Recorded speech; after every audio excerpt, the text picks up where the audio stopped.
Brazil দলে একসময়ের নিয়মিত মুখ নেইমার জুনিয়র, তবে ইনজুরির কারণে প্রায় 2 বছর ধরে জাতীয় দলের বাইরে তিনি। অবশেষে নেইমারের অপেক্ষা ফুরোচ্ছে। আগামী সোমবার বিশ্বকাপ বাছাইয়ের ব্রাজিল জাতীয় দল ঘোষণা করা হবে। সেপ্টেম্বরে আন্তর্জাতিক বিরতিতে চিলি এবং বলিভিয়ার মুখোমুখি হবে কার্লো আনচেলত্তির দল। সেখানে নেইমারকে দেখা যেতে পারে বলে জানিয়েছে ব্রাজিলিয়ান সংবাদমাধ্যম গ্লোবো। আসন্ন বিশ্বকাপ বাছাই উইন্ডোর 2 ম্যাচের জন্য এরই মধ্যে প্রাথমিক তালিকা প্রস্তুত করেছেন ব্রাজিলের কোচ আনচেলত্তি। প্রাথমিক তালিকার খেলোয়াড়দের বিষয়ে সংশ্লিষ্ট ক্লাবগুলোকে অবহিত করেছেন তিনি।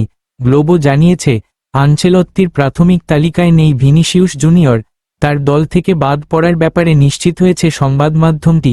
বিশ্বকাপ বাছাইয়ে গত জুনে প্যারাগুয়ের বিপক্ষে ম্যাচে দ্বিতীয় হলুদ কার্ড পান ভিনিসিউস। ফলে চিলির বিপক্ষে পরবর্তী ম্যাচের জন্য নিষিদ্ধ হন তিনি। 2026 বিশ্বকাপের মূল পর্বে খেলার যোগ্যতা অর্জন করাই শুধু বলিভিয়া ম্যাচের জন্য ভিনিসিউসকে জাতীয় দলে ডাকতে চান না আনচেলত্তি। তাই রিয়াল মাদ্রিদ তারকাকে বিশ্রামে রাখার সিদ্ধান্ত নিয়েছেন ব্রাজিল কোচ।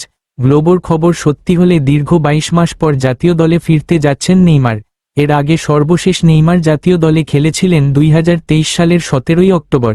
চোট কাটিয়ে এরপর ফেরার কাছাকাছি থাকলেও শেষ পর্যন্ত ফেরা হয়নি। এখন বিশ্বকাপ সামনে রেখে নেইমার হলুদ জার্সিতে ফিরে কেমন করেন সেটাই দেখার অপেক্ষা। 16 ম্যাচে 25 পয়েন্ট নিয়ে বিশ্বকাপে আগেই নিজেদের জায়গা নিশ্চিত করেছে ব্রাজিল। এখন বাকি থাকা এই 2 ম্যাচ দিয়ে বিশ্বকাপের মূল লড়াইয়ের প্রস্তুতি শুরু করবে 5 বারের বিশ্ব চ্যাম্পিয়নরা। ধন্যবাদ ভিডিওটা শেষ পর্যন্ত দেখার জন্য। লাইক, কমেন্ট আর শেয়ার করতে ভুলবেন না। সাবস্ক্রাইব করে আমাদের সাথে থাকুন। কেমন লাগলো জানাবেন নিচে।